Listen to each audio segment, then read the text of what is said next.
Time management is an essential skill for anyone looking to be productive and efficient. Here are some strategies to help you manage your time effectively. 1. Set goals. Setting clear and specific goals can help you prioritize your time and focus on what's most important. 2. Create a schedule.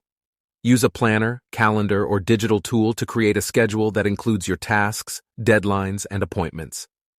3. Prioritize tasks. Identify the most important tasks and prioritize them based on their importance and urgency. 4. Eliminate distractions.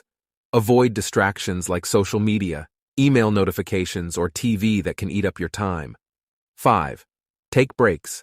Taking short breaks can actually help you stay focused and increase productivity. 6. Delegate tasks. If possible, delegate tasks to others to free up your time for more important tasks. 7. Practice time blocking. Block off specific times on your calendar for important tasks and focus solely on those tasks during those times. 8. Learn to say no. Saying no to non-essential tasks or commitments can help you prioritize your time and focus on what's most important. Thanks for watching. For more, hit the subscribe button.